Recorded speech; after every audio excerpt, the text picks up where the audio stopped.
Posted by you/Raising Jack? I cannot, for the life of me, figure out why I feel this way, but all of my spidey senses are tingling about this woman. Here's a bit of the background. I, 40F, have an elderly mom, 70F, who has been ill for quite some time and is now on hospice. She was living in an independent living facility where all the residents were elderly people in apartment-style units. She had been living there for about 6 or 7 months and had made a few casual elderly friends but mostly kept to herself, or so I thought.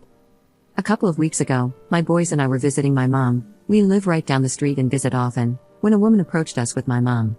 I extended my hand to introduce myself to the woman, but she dismissed the handshake, went in for a hug instead and said, "Oh, I only do hugs for family, and we're pretty much family." Okay, a little weird coming from someone I had never met before and had never even heard my mom mention, but I brushed it off, thinking she was probably just really lonely or something. I asked my mom about this new friend, and she just said they met at the senior living place and that she's been a really good friend to her. Great, I love when my mom has friends, it's important to have them. But this woman keeps giving me weird vibes, and I can't pinpoint why. A few things seem odd to me. 1. My mom is moving to a more traditional apartment complex this weekend, and this new friend liked the new complex so much that she decided to move there as well.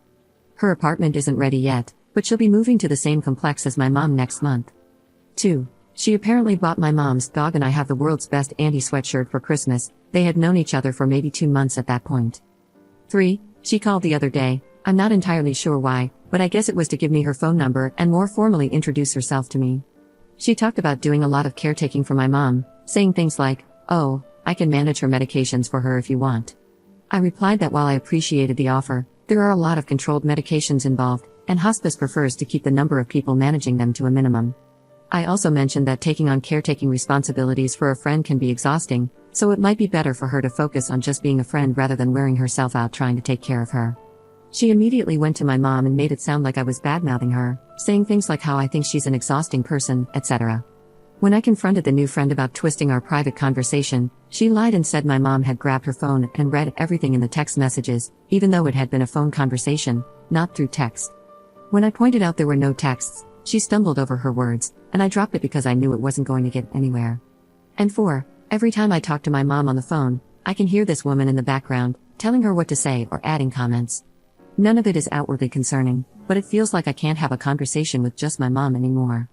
Now, I'm a very trusting person who generally tries to see the best in people, and while this woman hasn't given me any concrete reasons to doubt her intentions, in fact, she's been very friendly and polite in all of our interactions, I still can't shake the feeling that something is off. I sat my mom down yesterday and had a conversation with her about my feelings toward this new friend. She didn't get defensive at all but disagreed with me, saying that her new friend is just being kind by offering to help since she knows my mom isn't the most organized person and could use the assistance. I begged my mom to please be cautious, to take the friendship slowly, and to keep it strictly as a friendship, letting me and her actual family handle the caretaking responsibilities. Despite there being no changes in her medications, my mom has been more confused lately. She seems to me like she's over-medicated, but I only give her 1 dose at a time, and the rest is locked up, so that's not the issue. Just to be safe, though, since she's been more confused, I took her credit and debit cards to ensure no one can take advantage of her financially. Reddit, please help me figure out what this woman could possibly have to gain by coming between my mom and me if it's not about medication or money. I'm not sure how to do a background check or if it's even legal for just anyone to do. I did look this new friend up on a couple of websites, and all I found was that she has several also known as names, but nothing else. I'm willing to pay for a background check if anyone can recommend a good service. We're in California. Does any of this raise red flags for anyone else, or am I just being too overprotective of my mom? Oh, I almost forgot. I called one of my mom's oldest and closest friends the other day and asked if she had met this new friend and what her impression was. She said, "Honestly, I don't know why I feel like this, but I just get a bad feeling about her. I feel like she's up to no good." Hearing this made me feel a bit better, knowing I'm not the only one picking up on something, but now I'm even more unsure about what, if anything, I should do about it. Update 1 month 2 weeks later. Thank you so much for all the responses and heartfelt advice. I'm really sorry I've been MIA for so long after my original post, but it's been a lot to process. I needed to take some time to absorb everything and deal with the curveballs life has been throwing my way. Right after I posted last, I went to talk to my mom again. I explained my concerns, and she agreed to let me put 2 cameras in her apartment. On moving day, I stepped out for a few minutes to take my kids back to the house, and while I was out, I logged into the camera app to test the settings. That's when I overheard my mom and the friend talking about me. It wasn't very nice, and it really felt like the friend was deliberately trying to drive a wedge between us. My mom, unfortunately, was playing right into it. The friend, I'll just call her Fran to make it easier, was gone when I got back to the apartment, but I ended up having an argument with my mom. I was crying, telling her how hurtful it was to hear my own mother participating in a negative conversation about me after everything I do and have done for her. She cried, I cried, it was awful.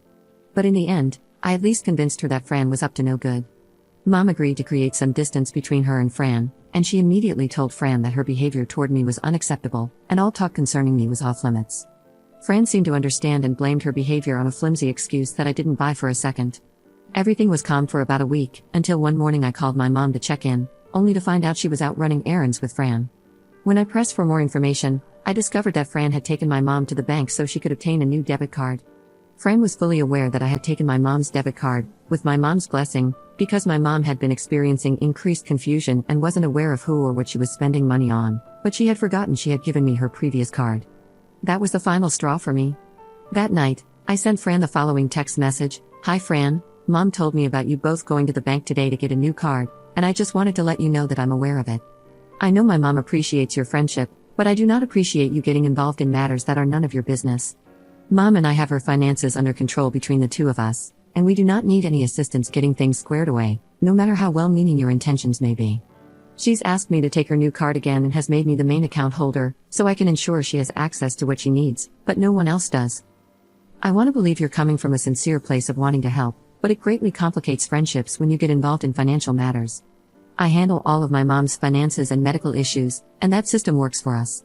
While my mom deeply appreciates your friendship, she does not need a caretaker. I've got that covered.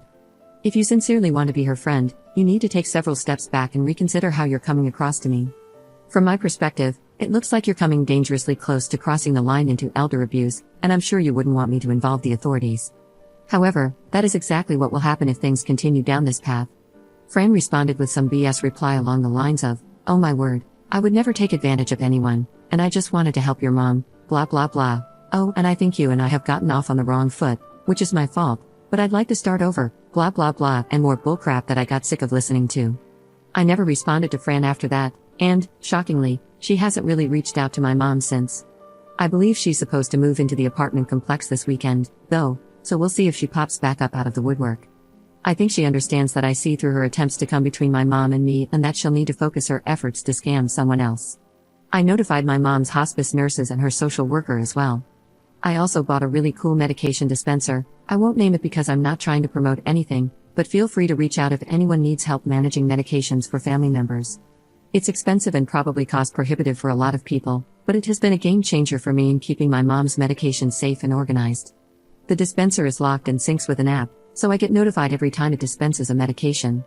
This made me feel much better about Fran not having any access to my mom's prescriptions, but the trip to the bank showed me exactly what Fran was after. I also notified the bank that if Fran is with my mom, they are to contact me immediately. All in all, I think most of you were right. Fran was using my mom for money, or at least trying to. Luckily, I caught it before much damage was done. I believe I've made my position clear to Fran, which is likely why she's staying away. However, I think I still need to contact the independent living facility about my concerns with her because, I swear I'm not making this up, my mom says that Fran is going to be working there after she moves in.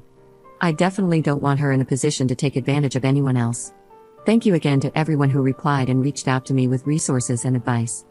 I read every single reply, and I even shared several with my mom. It really helped her see Fran for who she truly is. Second update 7 months later. Thank you to everyone who keeps checking in with me, asking how my mom is doing and if there are any updates. My mom is still on hospice and doing okay, all things considered. She has her good and bad days, but she has been mostly lucid lately, and I'm grateful for that. Fran has been mostly MIA, thank goodness, ever since I told her, in no uncertain terms, to beat it. The only time I've heard from her was when my mom's phone wasn't working. Fran left a message asking if my mom was okay, but I left her unread.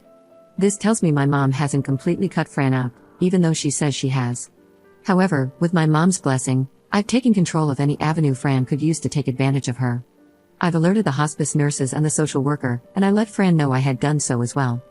Thankfully, my mom has also made some better friends who live nearby and help keep an eye on her for me. I didn't go to the police, as I didn't feel I had enough grounds for a case, but I made it clear to Fran that I wouldn't hesitate to do so if given a reason. If Fran comes back around or gives me any reason for concern, I'll update you all. But for now, my mom is safe. I handle all her medications and finances, so no one can weasel their way in and take anything from her. Thank you again to everyone for your care and concern.